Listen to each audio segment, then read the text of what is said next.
Bienvenidos a todos. Darle la bienvenida a Eduardo Llano. Eduardo Llano es colombiano. Él ha estado, es también un egresado de Ciencia Política de la Universidad Javeriana. Le hemos pedido a Gonzalo Mendieta que nos ayude con la moderación. Gracias a ti, Roberto. Eduardo, quiero abrir una senda contigo y es, viendo los 20 años previos de la política colombiana, uno podría decir, bueno, aquí hemos llegado también por algunos problemas internos del establishment. ¿En cuánto crees que ha pesado la guerra civil, entre comillas, entre Uribe y Santos, que los ha dejado, bueno, en el caso de Santos es una figura internacional prestigiosa, pero su peso electoral, político o el de sus seguidores es más bien reducido o incuantificable? El de Uribe ha ido mermando, pero ha tenido una buena potencia que le permitió, por ejemplo, endosar sus votos al presidente Duque. ¿Cómo ves tú esa conflagración como una de las causas de este nuevo escenario electoral con los dos candidatos que se tienen? Pues creo que se podría responder en la medida en que no hemos superado todavía el escenario del plebiscito por la paz. Es decir, si tú ves, el país sigue dividido en una votación muy parecida a la que hubo por el sí y el no a la paz en el momento del gobierno de Santos al refrendar el acuerdo con las FARC. Incluso cuando tú analizas los mapas de votación del sí y el no, te da muy parecida a la votación entre Gustavo Petro y Rodolfo Hernández.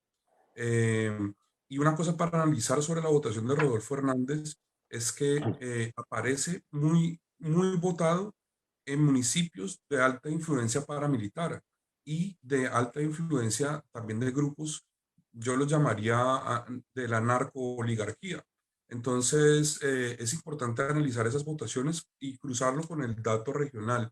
Y ese conflicto entre Santos y Uribe, si bien, digamos, ha bajado la temperatura, vuelve a subir en la medida en que el santismo apoya la campaña de Petro y el uribismo, por defecto, termina apoyando la campaña de Hernández. Alguien decía que Hernández no tiene el apoyo del uribismo. Yo creo que tiene el apoyo de Uribe. Y en ese sentido, pues por defecto va a tener el apoyo del uribismo porque se convierte en el candidato anti-Petro, que realmente recoge la mitad de la población votante prácticamente. Hoy estamos en un tracking electoral que aparece Gustavo Petro con un 48.1% y Rodolfo Hernández con un 46.8%.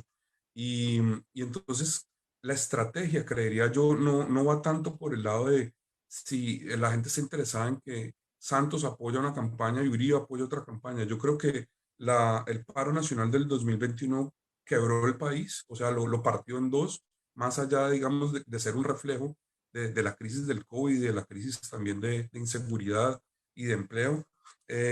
Y el país sigue partido y se expresa en estas dos campañas. Yo tengo que hacer la salvedad de que yo soy asesor de la campaña de Gustavo Petro a través de una agencia que trabaja con el equipo de Vinicio Alvarado, que es asesor de Gustavo, y llevamos en ese trabajo los últimos 6 meses y claramente hay, digamos, una guerra sucia como hay en todas las campañas, un cuarto de guerra, eh, una campaña tipo B, etcétera. Y esos videos que se han movido en estas últimas horas, estoy de acuerdo con algunas de las cosas que se han dicho, pero creería que a la larga no van a mover a mucha gente. Es decir, el voto que se está buscando desde la campaña de Petro hoy en día es el voto de la mujer mayor de 40 años, entre 40 y 60 años, de Antioquia y del eje cafetero, porque allí es donde está más débil el discurso de Petro y tiene que ver también, creería yo, con posturas tradicionales de la imaginario católico tradicional colombiano. Por otro lado, yo creo que también quien está en contra de Petro no va a votar ya por Petro, es decir, ya está decidida la votación. Hay un muy poco margen que se puede mover entre mujeres, como decía, y entre indecisos. Y ojo, se está apostando también a los abstencionistas en primera vuelta, porque al contrario de la opinión del panelista anterior, yo creería que la gente está tan saturada de la información que mucha gente se va a movilizar precisamente para no quedarse por fuera del contest, del match electoral.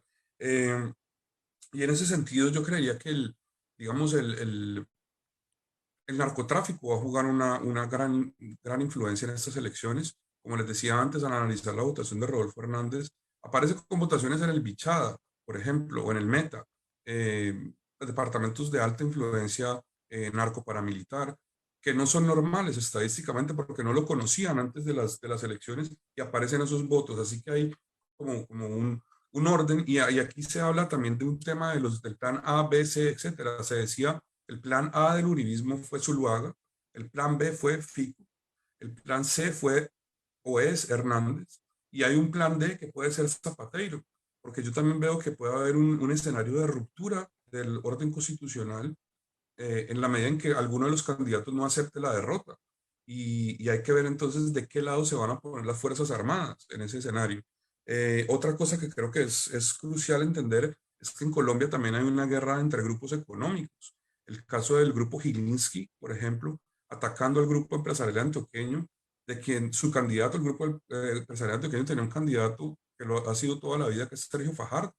Y Sergio Fajardo se queda sin gasolina en la medida en que sus dos temas, la educación y la anticorrupción, la educación se la lleva Petro y la anticorrupción se la lleva Hernández. Y entonces Sergio Fajardo se queda en el limbo y, hay que decirlo, el grupo Gilinski que apoyó a Gustavo Petro durante su alcaldía. Eh, y a pesar de que son los dueños de la revista Semana, revista de derecha en Colombia y que expresa ataques contra Petro, eso también podría ser pensado como una especie de disidencia controlada, donde se busca que este grupo gane poder frente al grupo empresarial antioqueño y jugadores banqueros muy grandes como Luis Carlos Sarmiento Angulo. Entonces, digamos, para hacer como un resumen y soltar la palabra, hay mucho más en juego que simplemente el pasado. Está en juego el futuro y tiene que ver también con la economía de Colombia, que está hoy basada en el narcotráfico, en el extractivismo y que de alguna forma Petro, por ejemplo, propone cambiar del extractivismo a una economía más verde o más evolucionada hacia el turismo, etcétera.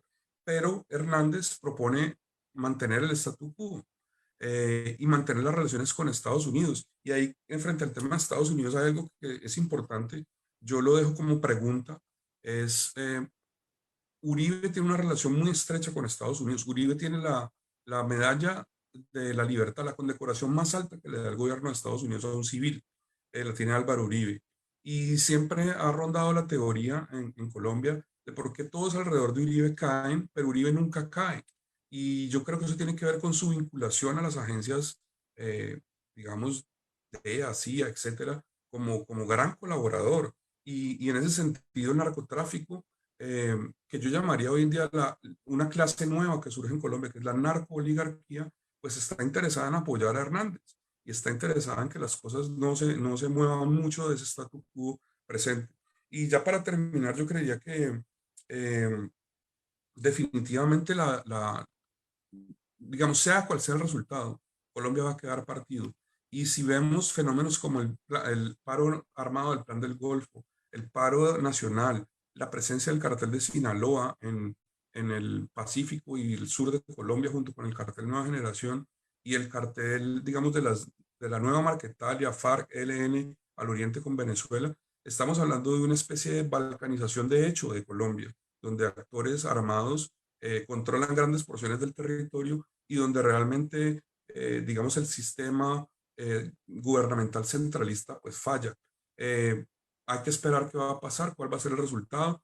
En caso de que Rodolfo Hernández quede, si Petro va a aceptar ese resultado. En caso que sea contrario, si Rodolfo va a aceptar ese resultado. No se descarta aún el tema de un magnicidio, porque del momento de la elección hasta el 7 de agosto, que sería la posesión de cualquiera que gane, hay mucho tiempo. Y la verdad es que a quienes han gobernado de facto Colombia los últimos 20 años, no les conviene que haya un cambio en el statu quo y al contrario, les conviene que se mantenga este caos, porque en el caos ellos reinan.